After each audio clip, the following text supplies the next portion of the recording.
Okay, so welcome. We are going to do the next in our Farmstay USA webinar series with best practices by some of our farm hosts. This specific webinar today is on photography. A picture is worth a lot. Taking good photos. We really look for good photos in order to market the farms that are members of our association. So I thought that this would be very useful not only for you, but also for us. The reason we are doing this, I'm the founder and executive director of the U.S. Farmstay Association, also known lovingly as Farmstay USA. I'm Scotty Jones. I launched this site in 2010. We are a nonprofit at this point, and we want our members to be able to be the best that they can. But I'm also the co-owner of Leaping Lamb Farm and Farmstay here in Alsea, Oregon. I've been doing a farm stay since 2006, so I am very aware of how photos sell, and more these days with Instagram and social media. We have a huge resource of very talented farm stay hosts to present best practices. And in this instance, we will have a professional photographer. But before I introduce Evan, just a little bit of housekeeping. For those of you who have attended before, this is a repeat. But I just want to mention for those of you who have not, Zoom, the program we're using, offers you the opportunity to interact with us. Kate is on chat, and she can type back and forth with you and answer any technical questions you have. But we're going to use the Q&A for questions to be answered at the end of Evan's presentation. So please feel free to type yours in at any time, and we will address those at the end verbally. Your microphones are muted when you come on. The only ones that aren't are mine and the presenters. So that keeps this simple. There is a short survey at the end of the webinar, which is grant feedback that I need because this webinar series is partially funded by a USDA FMPP grant. We will be posting the webinar on our Farmstay USA website in the Farmer's Guide, hopefully 24 to 48 hours after the presentation, as long as our copy of it goes smoothly. Okay, so there's that. I would like to introduce Evan Bishop. He and his wife, Christy, run Reves de Mouton in Paso Robles, California, as a farm stay. But Evan's other life is that he is a freelance photojournalist and also event and commercial photographer. So he's worked for the National Press Photographers Association, Chesapeake Bay Foundation, University of Washington. As that freelance photojournalist, he covered major events like Hurricane Katrina, the Exxon Valdez oil spill, and many NGO educational events. He is ranked 12th internationally for wedding photography by the International Society for Professional Wedding Photographers, and has documented over 500 weddings and events. He does have commercial images that are produced for print and web use, and he's published internationally in major magazines. So that's his vita, and I will now turn it over to Evan. So Evan, please feel free to grab that screen from me, and we will hear about photography. Fantastic. Thank you, Scotty. So interestingly, I prepared my slideshow, and Scotty grabbed the same image that I used for my front screen. We didn't talk about that. But I'm going to kind of zoom through a little bit. Some of this is what Scotty just recapped. We at Reves de Mouton are focusing on doing farmstead cheeses made from sheep and goat's milk.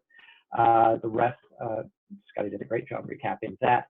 I wanted to start out by sharing some examples of the work that I've done outside of the farm stay to give an idea of kind of my approach, my style, how I look at images. I'm going to kind of click through these really quickly because I've got a lot to cover. I did photojournalism. I've done adventure and nature photography. One of the great things about choosing photography is if you can find the path, you really can pursue your own personal passions to a degree. And so I loved hiking and nature photography. So that became something of a side personal project that I did. Also, as far as commercial photography, product, advertising photography, this actually goes back a little bit more towards the nature. And then, as Scotty said, lifestyle wedding photography.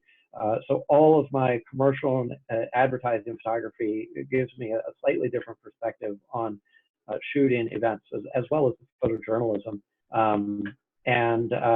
Then that leads directly into how I apply my process and approach to photography in the images that we use for our farm stay that guests are seeing. Just highlighting both our farm and things that guests can experience while they're here. So why are images important for your farm stay? As Scotty said, we're a very visual world. Images offer the first point of contact for anyone considering to stay with you. And if you attended Greg's webinar from Toddy Pond Farms about websites, one of the big things he focused on was tell your story. And images give the opportunity for you to repeat your story visually, constantly reinforcing the written story with the visual story. It offers what your farm has to offer. It introduces that and shows people maybe some of the experiences they can expect, as well as the accommodations. And I put down here, the phone book is dead. And basically what I mean by that is people are looking at visual sources, whether that be Farmstay US, Yelp, Facebook, Instagram. The first impression is the visual impression. 9 times out of 10, even before they start reading about your website. And it provides context to the guests. A lot of the guests that we host, and I imagine most people host, have not stayed on a farm before. It's their first agritourism experience. And so they want to know what they can expect from the experience. Are they going to be directly interacting with the animals? If you have animals, what are the accommodations and what are the experiences that they might enjoy? And then it gives you the opportunity to show those details a little bit further as far as, again, accommodations and experiences. It shows the details of both where they're going to be staying, as well as the exterior spaces around the farm that they can enjoy, as well as the farm itself. And when guests are considering whether they're first-time farm stays or veterans at agritourism experiences, you're competing against bed and breakfasts, inns, and hotels. And the kind of baseline is that you have outstanding accommodations. So you want to showcase that.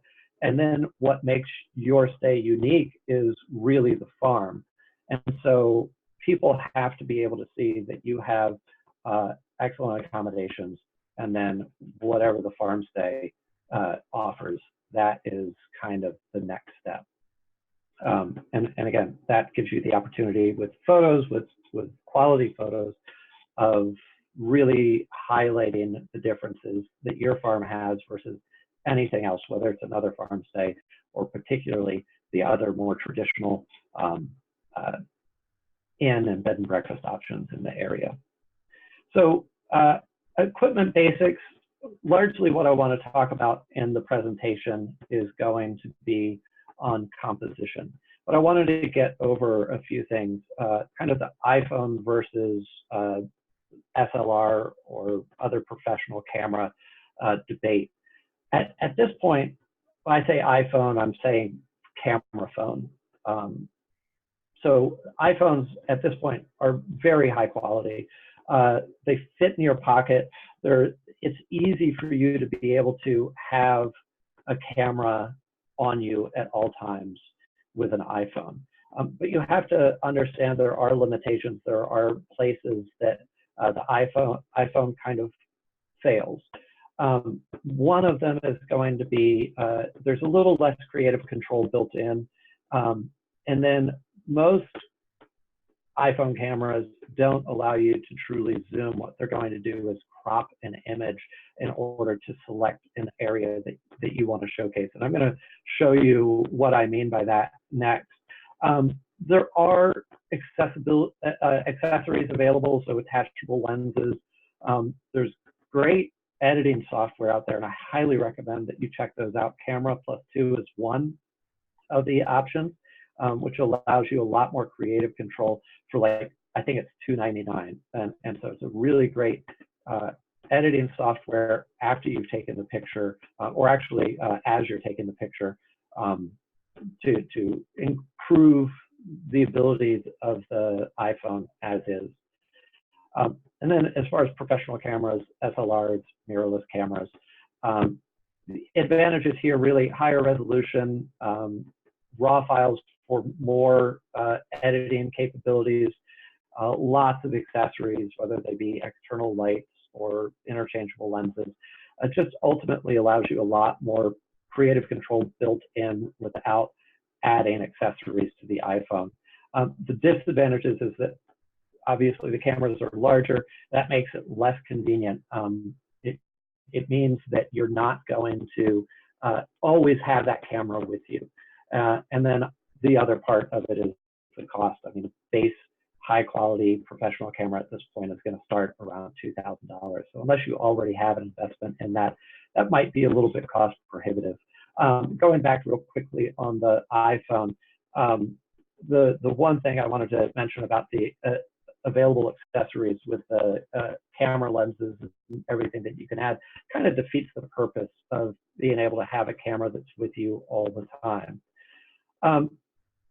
So again, as I said for the webinar, I want to focus on the idea of composition, but some of the technical aspects of photography: focal length, shutter speed, and depth of field. Focal length is basically how zoomed in an image is. What's your field of view? How much of what you see in front of you are you seeing through the camera lens? Our perception, our human eye perception, is roughly about 50 millimeters. That's what's considered quote unquote normal. So wide angle is anything lower than that, 28 millimeter, 35 millimeter, and telephoto is going to be longer than that, 100 millimeter, 300 millimeter, etc. Shutter speed is used for both freezing action to make sure that you get a sharp image, as well as creating some creative expressions in an image, being able to blur motion when you want to do that. And this really is how you create kind of, you're creating a statement with your image by using some of these aspects. Finally, depth of field. This is how much of the frame is in focus. And we've all seen where you have a subject in focus and you have the background completely blurred out. That's going to be depth of field. And iPhones, generally speaking, some of the newer phones allow you quote unquote portrait mode, which allows you to focus on a close-up subject and blur out backgrounds. But most iPhones, everything's going to be in relative sharp focus. So it doesn't give you quite as much creativity using depth of field with an iPhone. Again, the software I had mentioned before does allow you to play around a little bit with depth of field, but is limited a bit by the physical aperture of the iPhone camera. So as I mentioned, focal length, zoom versus crop. I went out the other day when I was preparing the slideshow to kind of show a representation of what I mean by this. I've got an iPhone and I've got my digital SLR. We can see a little difference in color representation. I tried to not manipulate much at all, use really in-camera response for what I'm showing here, because I didn't want to make a difference about how well I edited my camera image. But you'll see at the top is the iPhone image, the full image. At the bottom is the digital SLR image. The iPhone image in detail, in this one actually looks perhaps maybe a little bit sharper at full screen. I don't know if my dog was moving at that time, but again, the field of view on this for the iPhone is 25 millimeters, so quite wide. You have to get really close to a subject, and a lot of times if we're talking about photographing farm animals, you're just not often going to be getting close enough without zooming in on your iPhone. And so this is the full field view on the iPhone. And then if we go to the cropped view or the zoomed view in the iPhone, this is where we start to see a significant difference in the quality of the image. And the reason for that is it's the same amount of information for the entire frame. And if you're zooming in, you're just selecting a small portion of the frame.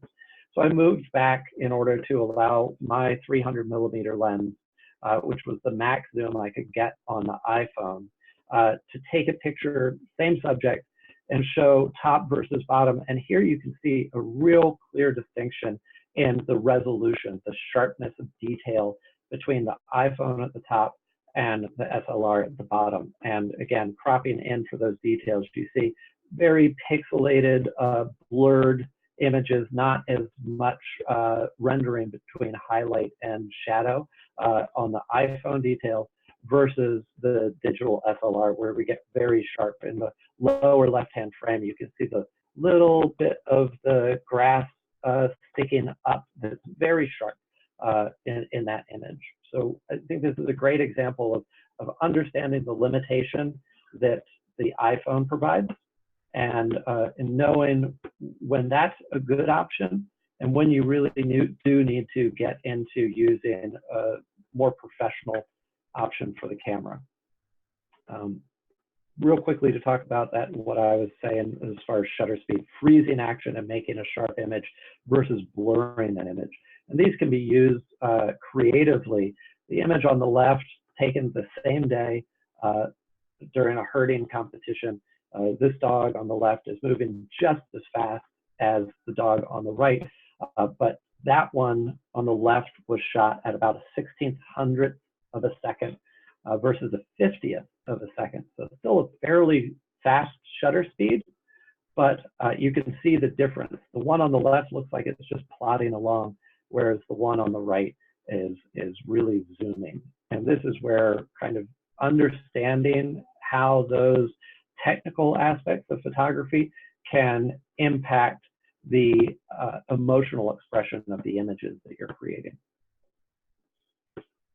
So composition, this is really where I want to spend the bulk of my time. I tried to sort out the things that made the most sense to really focus on, to give an idea of some things that can be done to quickly improve image taking. The first is see it in 2 dimensions. That is understanding that we are binocular vision animals. We see things with 3 dimensions in depth of field. We understand what's in the front and what's in the back, just by process of how our eyes work. The camera doesn't. The camera sees, like this card is here, a box with just vertical lines and a flat element. And so you need to learn how to show the world in those 3 dimensions. Fill in the frame, we'll talk about that. Rule of thirds, the golden ratio, leading lines. Watch your background and change your perspective. My take on composition really is that composition is the difference between making images and taking images. It's the ability to consider what you're looking at and what you're trying to express about that image and how you're trying to communicate visually with the viewer. So as I said, we're trying to learn how to interpret what the camera is seeing and how the camera is seeing. This is an image shot, kind of a still life image from our garden shot from a high perspective to purposefully flatten the image into 2 dimensions. At this point, all we're doing is shooting this so that everything appears on the same focal plane and everything is roughly in the same focus. The mint that's in the upper left-hand corner is a little bit in the foreground, but appears fairly flat. And that's a way that we can take advantage of the fact that the camera does see things in those 2 dimensions. So you certainly can take advantage of that and use that compositionally. Next is where we utilize foreground, background, and depth of field to emphasize 3 dimensions. So using scale, Mathilde, our herding dog, is in the foreground here. She's in sharp focus right at the bottom of the frame. There's a little bit of midground in here, open space where nothing is happening. We can see that the sheep are much smaller than the dog in the foreground, and that gives the viewer that instant understanding that there's distance between, because we know that sheep are larger than dogs. So we have a visual representation in the foreground. We also see that the sheep are a little bit less in focus, and that gives us the ability to visually understand depth of field. So you can use empty space between the foreground and the background to emphasize distance, and you can use scale and perspective to indicate dimension. If I'd shot from a slightly lower perspective, I would have gotten rid of this midground, and I would have flattened these sheep out right up against Mathilde. They'd still be out of focus and smaller. We would have lost this midground range that gives us that understanding of how far away the sheep actually are. So fill the frame. This is a concept. I showed this image earlier when I was talking about farm stay experiences. This is a concept of wanting to make sure that every element that is in your picture adds to the picture and nothing distracts. So this is the image as it was originally taken. And I've darkened the outside that I cropped out of it. And we have 3 sheep, 1 on the left, 2 on the right, that are really just distracting elements to this particular image. They take away from the main subject, which is these 2 guests just hanging out with our sheep in the foreground here. The trees in the background, I don't need to crop this right down and eliminate everything. The trees give a sense of place, but the sheep on the sides really don't add anything to the image.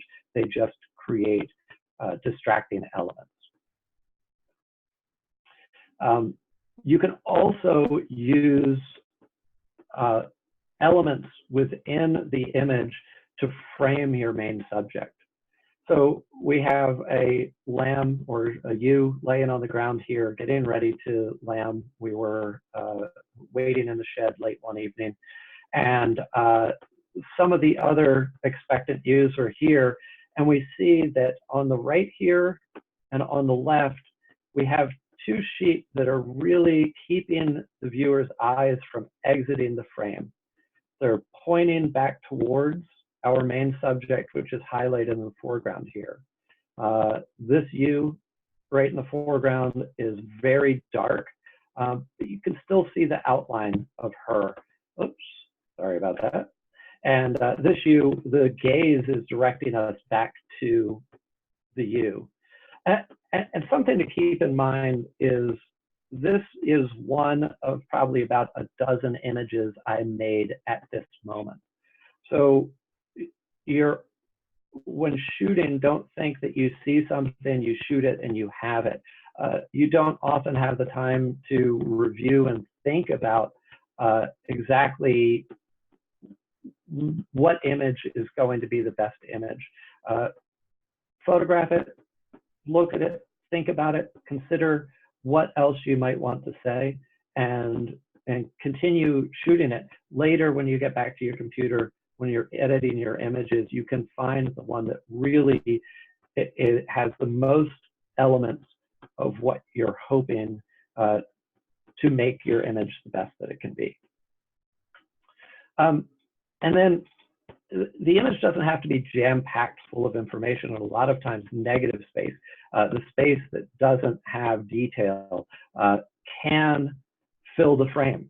In this case, this is a landscape image, a person in the foreground providing scale, sense of scale, showing where they are, a little bit of clouds here, and then all of this empty space that really does kind of expand the frame. If I had cropped this down into a horizontal and just had the foreground and the horizon line here, we would have lost the sense of grandeur by eliminating all of that blue sky. So the rule of thirds and the golden ratio are two of the main compositional elements that you would think of in photography, in virtually all arts.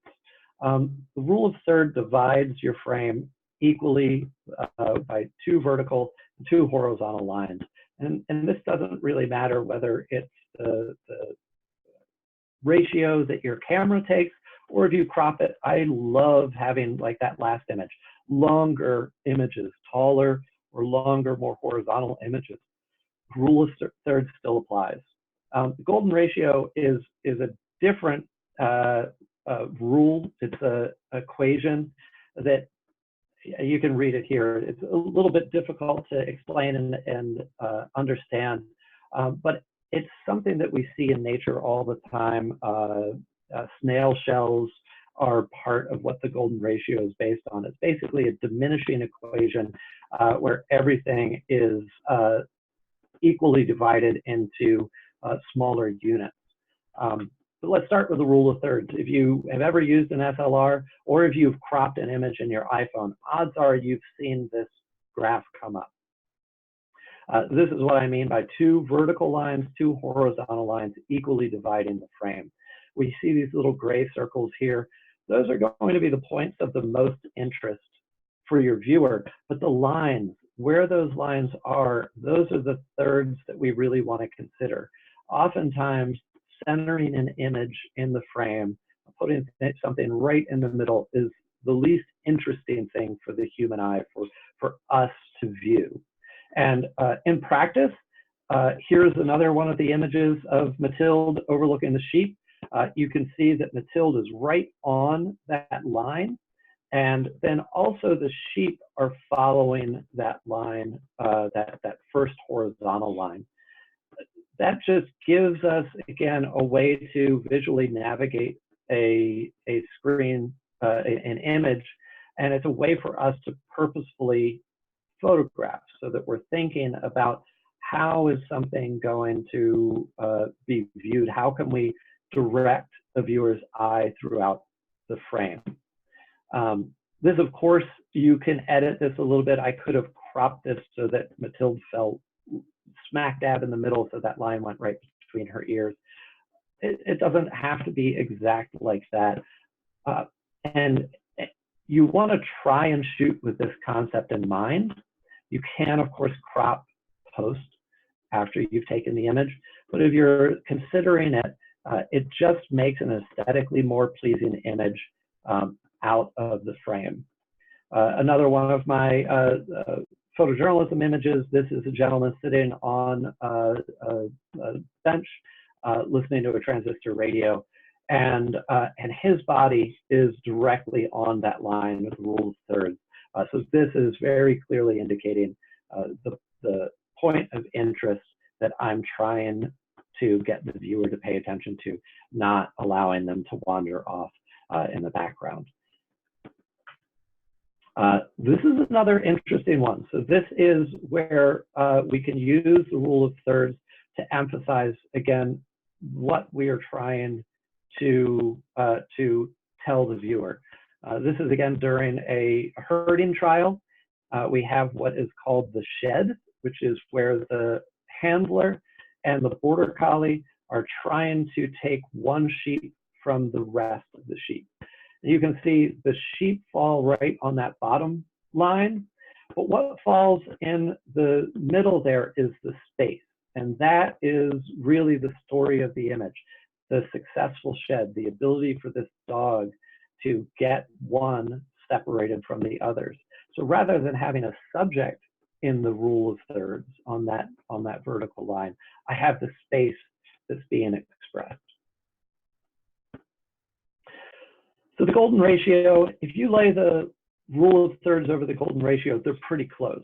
So you can you can think of these somewhat synonymous, but the golden ratio is just maybe a bit more elegant of a version of the rule of thirds. And you can see we start with the smallest example, 1, and then 1 plus 1 is 2, 1 plus 2 is 3, 2 plus 3 is 5. And so we exponentially grow out. And that's really what the golden ratio is. And so in practice, I always loved this image. It was one of my favorite images I took on a story about a subsistence family of artists. They're here picking beans, again, shot from a high angle looking down at them. But I kind of didn't realize why I love this image so much until I started this presentation. And I overlaid the rule of thirds on this. And we can see that this outer ring, this largest circle, really follows the entire sight line of the action that's happening in this image and really focuses right down here on this woman's hat. And so we have a moving still image. There is a way for our eyes to really move across the frame as opposed to process everything in a single glance and understand everything that's going on. We really kind of move back and forth and see what's happening in this image that way. So another compositional element is leading lines. And in this particular image that I'm showing, this is single point perspective where everything is diminishing into the background and we're following these literal lines on the ground to draw our eyes into the subject here. So everything is showing and encouraging us to move into the frame and see this main subject right here. It, like I say here, it offers a visual guide of the viewer to what's important in the image. This a little bit more dynamic as far as leading lines go, because now instead of a single straight lines, we have these curved lines. But you can see everything wraps around the main subject here and brings our eyes in, and then kind of controls it to keep them in here on our main subject without having to crop and make this just about these two. It shows us the background, the environment, but it keeps our eyes focused on really and coming back to what's really important in this image. Another way leading lines can be used is to offer kind of a graphic detail that transforms something that would otherwise be just a simple field with a white sky background into something that allows us to move across the image and re-explore the image, get that sense of depth of field. Fences smaller in the background here, larger in the foreground. We understand by that there's a distance between these, and it offers this little S-curve, which is also a very pleasing photographic element to the frame that, like I say, would otherwise just be an open field with white sky. This, for me, may be one of the most important things that can be done to immediately change your photography, and that is simply by changing your perspective. And what I mean by that is the average height for men and women in the United States between 5'4" and 5'9". There's not a lot of difference in how we all view the world from a standing perspective. And by simply changing that perspective, shooting from a high vantage point, getting on a ladder, standing on a roof, just simply holding your camera over your head, or a low vantage point, as this is, laying down on the ground, you can create dynamic images that look unique simply because most people don't view the world that way. And so I would highly encourage anything that you're seeing, that you're considering photographing, to take the image that you see and then change your perspective. Simply squat down, sit down, lay down, again, climb up on a ladder, hold the camera over your head, and see how that changes what you're viewing, how you're viewing the world. This is a photograph of a young buckling that we had. We have a little enclosure that has a playpen, a bunch of pallets that they can climb and jump on. So he's about 4 feet above the ground. So when photographing this from a standing perspective, he's eye level to me. But by coming down below him, looking up, I isolate him from all other elements. I have just the sky in the background, and I have this very intense stare that he's giving me. This is another example of how I used changing my perspective to improve the quality of image. I don't have the original image that I photographed for this, but this was on a kayaking trip at Assateague Island on the eastern shore of Maryland. And there are these wild ponies, the Assateague ponies there, that were coming across from a little island in the bay. In the background, you can see the trees out of focus in the background here. These are actually housing developments. And so from the kayak, you could see all these houses. And it went from being a nature image to these ponies in man's world. And so what I did was I got out of the kayak, I got in the water, I dipped my lens down until it was just above the level of the water. I used my hand, but the knuckles of my hand were getting wet while I was holding the lens, and photographed across the water to, again, isolate the subject so that we could really, I could tell you what was important to this image and eliminate a lot of noise in the background, a lot of graphical information that didn't need to be there. So work to improve your image. Take an image, take an okay image, and work to make it better. This is an image that I was going out one morning to feed the animals. We had recently had our front yard landscaped, so we create this little place we call the Paradise Pad. It's a little astroturf and a little couch and a light over there so that we and guests can kind of hang out and enjoy that area. And I came out and I just looked at it and I thought, oh, that's beautiful. The shadows, the light, that's great. So I took the picture with my iPhone. So this is an iPhone image. And I thought, yeah, that gives a sense of space. We've got the vineyard in the background. And I was really happy with it. So I posted it on Instagram, and you know, I went on, did my morning chores. I asked Christy, my wife, if she had seen the image, and she said, yeah, I did. I really wish those cushions weren't knocked down though. And so this is why I say shoot and reshoot. As I say here, the devil's in the details. Look for those details. See what you might be missing by looking through the lens and taking an image and thinking, yeah, I got that.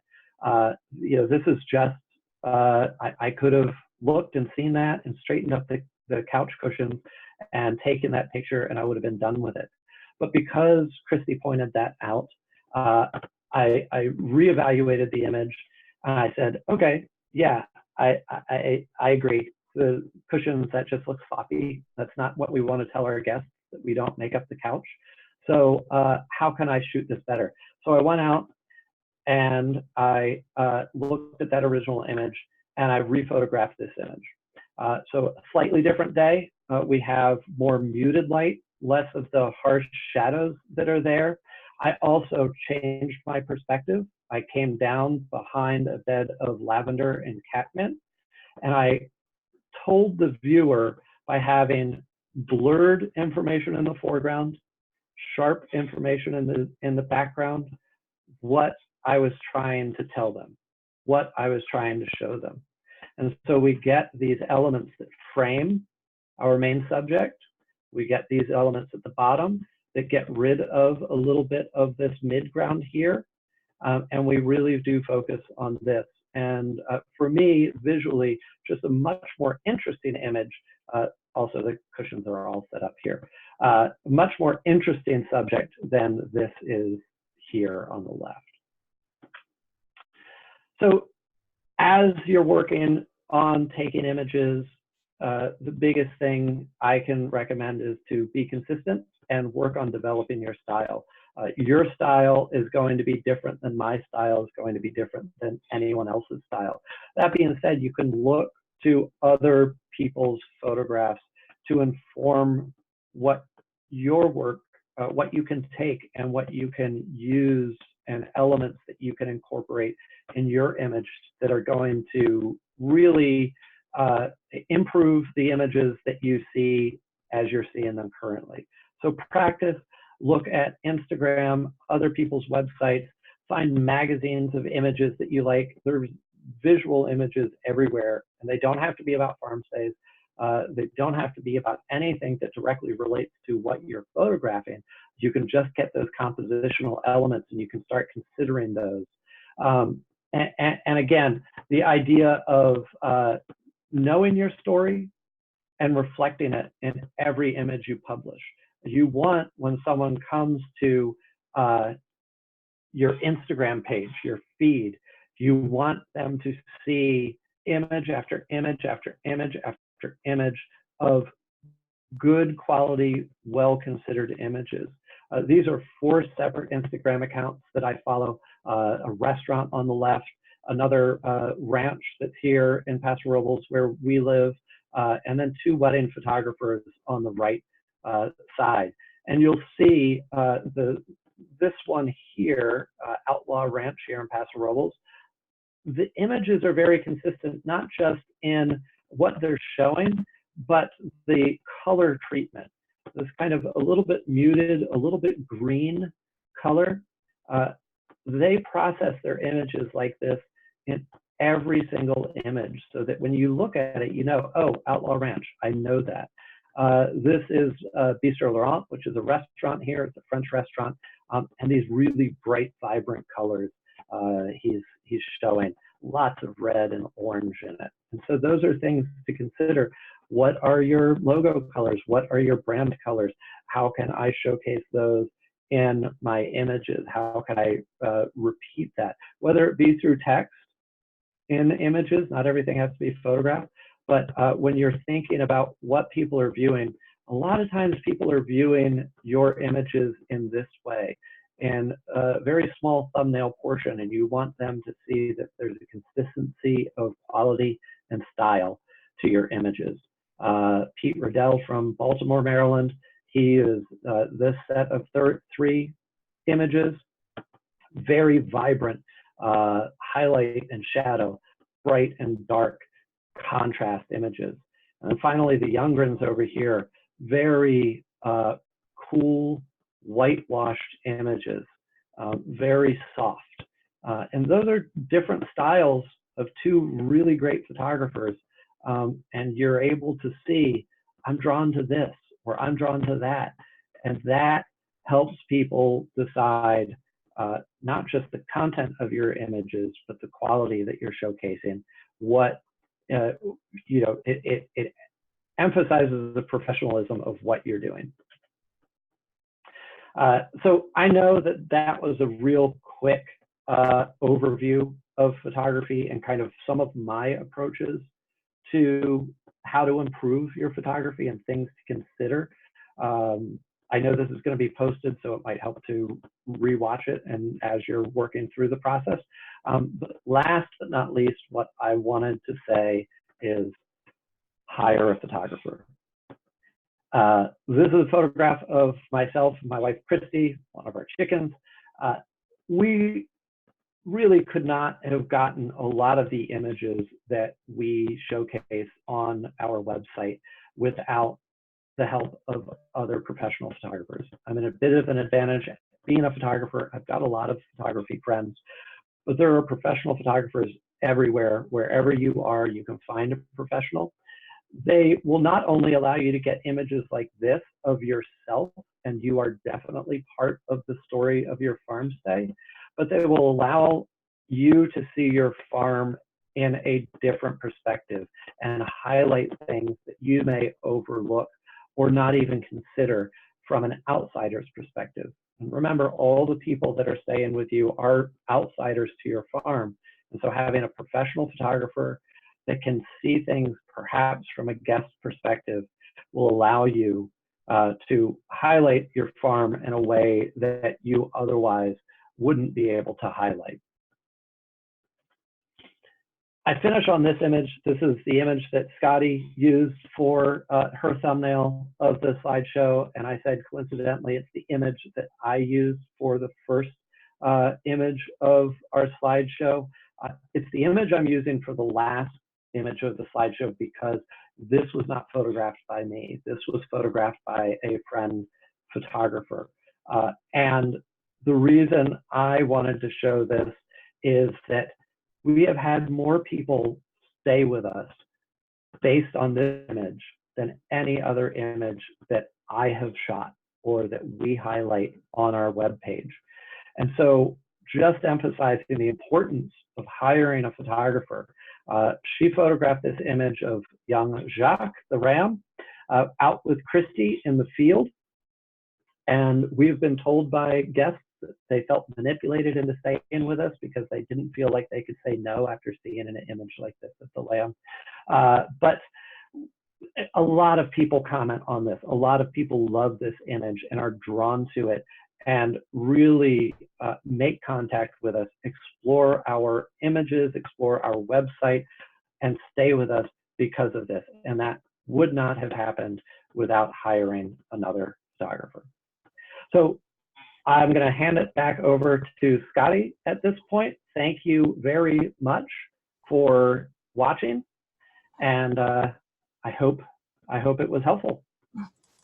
Okay, so thank you very much, Evan. That was absolutely fabulous. And I knew about rule of thirds and things, but now I know a lot more. And yes, hiring a professional photographer, that your images are wonderful. So in terms of where we show this within our website, because I always like to refer to the areas that our best practices are recorded in, you can see I don't have photography under this member resources, so we will have to put something in there. But you should see at the bottom of this screen, Farm Stay Best Practices webinar series. That is where you are going to be able to re-watch this, because I think Evan gave us a lot of information, and you can even kind of stop frame and look at the images that he was saying, since it'll be on video. And then I want to thank you all for attending this, and we can now answer questions.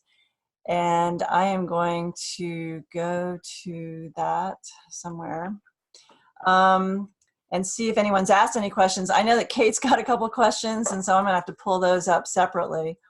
In fact, you know what? I'm going to start with her questions, but I need to find them in a different place because we're not allowed to ask them like this. So, Evan, I need you to repeat the name of the editing app that you were recommending for being able to edit photographs. Yes, so that is Camera 2 Plus, I believe. Let me just go back and take As a in look at camera and then the number 2 and then plus? Let me just confirm that because okay. I forget. Yes, it's Camera plus 2. Sorry, not 2 plus. Camera plus 2. Okay. Yep. And then our second question to you was, how do you find the inspiration for unique shots within the cyclical nature of a farm? I think that's challenging for everything that I photograph, and weddings is obviously another one of those things where you're seeing the same thing over and over and over again, and those same moments are happening at every event that I'm photographing. It's something that you just kind of have to challenge yourself to say, okay, I've seen this, I've photographed it. There has to be another way to look at it, and that's you know, possibly changing perspective is one of the biggest things that I do when photographing, to try to see what I'm not seeing from standing. You walk into a scene and you see it from your standing perspective. So then you move around the frame, you see what you can include or eliminate simply by moving left or right, as well as up and down. And so my advice, and this really came from nature photography, is photograph the image. Whatever it is that you see, photograph it, but then work the image. Kind of don't accept that as the best possible image that you can make. Try to change your perspective. Try to, again, move while you shoot while you move is a kind of photojournalism mantra. You keep moving and you keep constantly viewing from different perspectives. And the reason I say I learned that in nature photography is animals in wildlife photography don't stick around for you to get the perfect shot. So you take the image that you get, and then you see what else you can build on. And you may only get that first image, and that may be the best image that you can get, but you may shoot 20 or 30 more images of that same subject, slightly different composition, centered, off-centered, lower in the frame, higher in the frame. As a general rule, I think this still applies. It did apply for film days.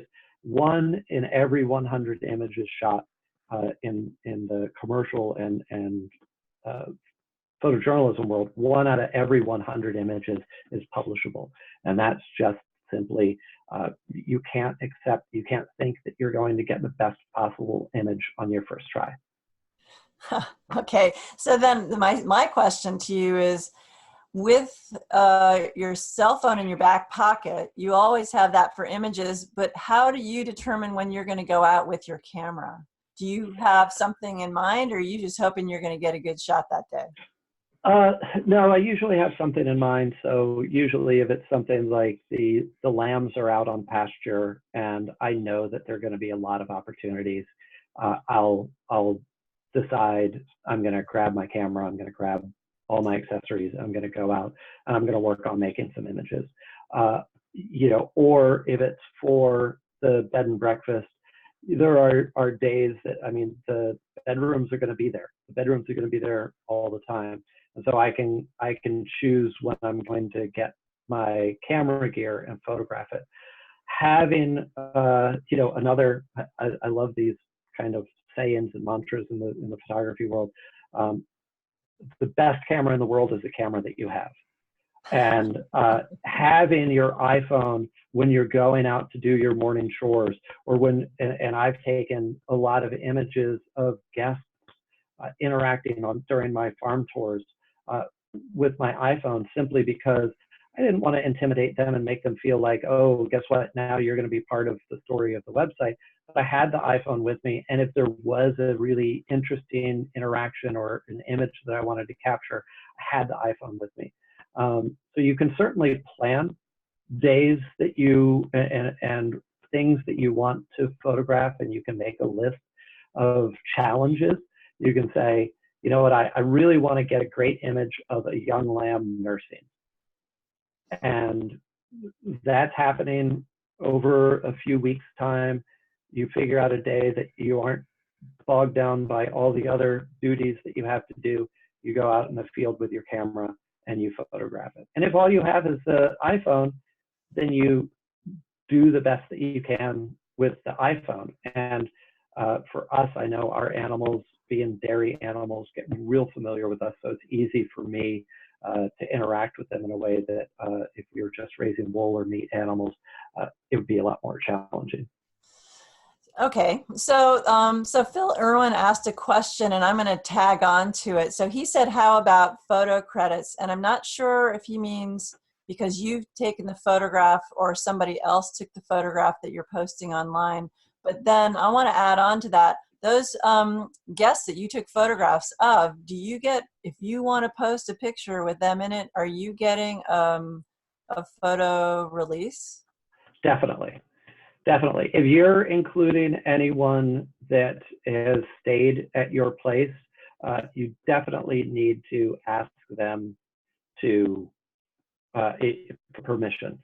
You can get a printed photo release. I think it depends largely on how you intend to use the image. If you're using it for a national publication, print publication, and someone's going to be out there in the world, I would highly recommend getting a signed photo release.